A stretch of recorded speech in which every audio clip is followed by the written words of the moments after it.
பொங்கல் பண்டிகையையொட்டி மயான ஊழியர்களுக்கு உற்சாகமூட்டுவதற்கான விளையாட்டுப் போட்டிகள் சென்னையில் நடத்தப்பட்டன.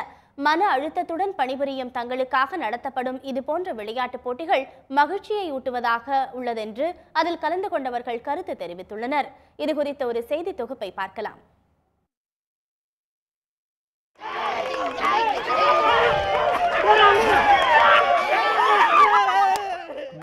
கலகலப்புடன் களத்தில் இறங்கி கலக்கும் இவர்கள் விளையாட்டு வீரர்கள் அல்ல.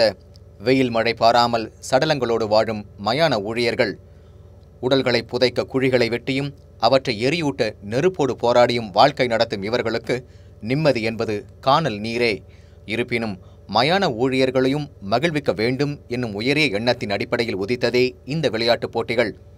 தமிழர் திருநாளாம் பொங்கல் பண்டிகையொட்டி நடத்தப்பட்ட எளிமையான விளையாட்டுப் போட்டிகள் மயான பணியாளர்களுக்கு மகிழ்ச்சியை ஏற்படுத்தும் என்பது போட்டிகளை ஏற்பாடு செய்த இந்திய சமுதாய நலவாழ்வு நிறுவனத்தினரின் நம்பிக்கை. இந்த ஸ்போர்ட்ஸ் மீட்டோடைய நோக்கம் என்னென்னா, யாருமே செய்ய விருப்பம் இல்லாத கடுமையான வேலைகளை இந்த பரியல் கிரவுண்டில் இருக்கவங்க செய்கிறாங்க. அவங்கள நம்ம கரைப்படுத்தக்கூடாது, ஒதுக்கக்கூடாது என்ற நோக்கத்தில் அவர்களுக்கும் அவங்களுடைய வாழ்க்கை தரத்தை உயர்த்துவதற்கு என்ஜிஓவும் சரி அரசாங்கமும் சரி என்ன மாதிரியான பணிகள் செய்யணுமோ அதை உடனடியாக செய்ய வேண்டும். அது மட்டும் இல்லாமல் அவங்களுடைய குழந்தைகளுக்கும் பல்வேறு வளர்ச்சி திட்டங்களும் குறிப்பாக கல்வி ஊக்கத்தொகையும் மேல் கல்வி படிக்கிறதுக்கான உதவிகளை செய்ய வேண்டும். கயிறு இழுக்கும் போட்டியுடன் நடத்தப்பட்ட சாக்குப்பை பந்தயமும் உரியடிக்கும் பந்தயமும் மயான ஊழியர்கள் உள்ளங்களில் இன்ப வெள்ளத்தை பொங்கச் செய்தன.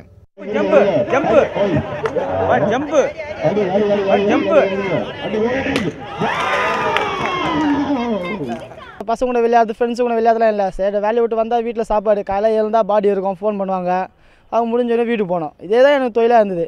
இப்போ திடீர்னு இந்த அண்ணா நகர் வேளங்காடு சுடுகாட்டில் இதுமாதிரி நடக்குது எனக்கு ஃபோன் பண்ணி சொன்னாங்க. சரி, என்ன தான் நடக்குதுன்னு போய் பார்ப்போன்னு வரப்போ நல்லா அழகாக இருக்குது. இந்த லெமன் போட்டி, ரன்னிங் ரேஸ், உளி அடிக்கிறது, அப்புறம் சேருங்கள் போட்டி, சில போட்டிகளும் வச்சாங்க. இதெல்லாம் நல்லா அழகாக இருக்குது. இதேமாரி எங்களுக்கு இருக்கிற எல்லா சுடுகாட்டில் இருக்கிற ஒர்க்கருக்கு இதே நடந்தால் இன்னும் சந்தோஷமாக இருக்கும். எங்களுக்கு இது ஒரு எனர்ஜி. இந்த வேலை 8 வருஷமாக நான் செய்ததுனால எனக்கு எந்த ஒரு அடிப்படை வசதியும் கிடையாது. நாங்கள் பார்த்திங்கன்னா ஒரு டிபி நோய், ஒரு எய்ட்ஸ் பாடி, ஒரு நாய் கடிச்ச எல்லா பாடி அடித்தாலும் எங்களுக்குன்ட்டு ஒரு ஹெல்த் செக்கப்போ எதுவுமே கிடையாது. நாங்கள் இந்த வேலையை செய்ததுனால எங்களுக்கு எவ்வளோ இது இருக்குது. இதனால் ஒரு 4 ஸ்டாப்பை இறந்துட்டாங்க.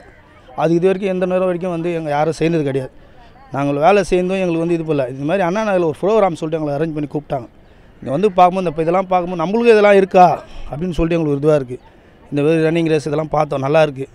ஆண்களுக்கு மட்டுமின்றி பெண்களுக்காகவும் நடத்தப்பட்ட விசேஷ போட்டிகளில் பெண் ஊழியர்கள் பணிபுரியும் இந்தியாவின் ஒரே மயானமான அண்ணா நகர் வேளங்காடு மயான பெண் ஊழியர்கள் ஆர்வத்துடன் பங்கேற்றனர். இந்தியாவிலேயே பெண்கள் நடத்தக்கூடிய மயானம் இந்த வேளங்காடு மயானம் தான். இப்போ பார்த்தீங்கன்னா ஒரு ஸ்போர்ட்ஸ் மீட் விளையாட்டு போட்டி நடத்திட்டு இருக்கோம். இப்போது பொங்கல் முன்னிட்டு இதில் பார்த்தீங்கன்னா யாருக்குமே இதில் சுடுகாட்டில் வேலை செய்கிறவங்க யாருக்குமே லீவுன்றதே இல்லை. அப்படி இருக்கும்போது அவங்க மன அழுத்தத்தில் இருப்பாங்க. இந்த விளையாட்டு போட்டி மூலியமாக அவங்களுக்கு விளையாட்டுகளை வைத்து அவங்களுக்கு பரிசெல்லாம் கொடுக்கும்போது ரொம்ப சந்தோஷமாக இருக்குது. அதில் எல்லாரும் கலந்துக்கிறாங்க. போட்டிகளின் முடிவில் வெற்றி பெற்றவர்களுக்கு பரிசுகள் வழங்கப்பட்டன. வெற்றி பெற்றவர்களுடன் வெற்றி பெறாதவர்களும் மகிழ்ச்சியை பரிமாறிக்கொண்ட இந்த வித்தியாச முயற்சியால் மயான பணியாளர்கள் வாழ்வில் புதைக்கப்பட்டிருந்த மகிழ்ச்சி புத்துயிர் பெற்றது. நிரந்தர நித்திரையை அடையும் மனிதனின் இறுதிக்கட்ட சடங்குகளை நிறைவேற்றும் மயான பணியாளர்களின் பணி மன நிறைவை அளிக்கக்கூடிய மகத்தான பணி. சமூகத்தில் ஒதுக்கப்பட்ட நிலையில் இருக்கும் இவர்களுக்கு மதிக்கத்தக்க அங்கீகாரத்தை அளிக்கும் வகையில் நடத்தப்படும் இதுபோன்ற போட்டிகள் தற்போது சென்னையில் உள்ள 44 மயான பணியாளர்களுக்கு நடத்தப்பட்டுள்ளது. இனி வரும் காலங்களில் இது மீதமுள்ள 111 மையங்களில் நடத்தப்படும் என்பது புழுக்கத்தில் உள்ள இந்த மனங்களுக்கு பூங்காற்றை வீசும் செய்தி. பொதுவாழ்வு பணியில் ஈடுபட அரசுக்கு புது யோசனை ஊட்ட பொறுப்புள்ளவர்கள் காட்டும் இதுபோன்ற அக்கறை கசக்கின்ற மனங்களுக்கு இனிக்கின்ற சர்க்கரை. ஒளிப்பதிவாளர் வேலுவுடன் ஈவேரா, சன் நியூஸ்.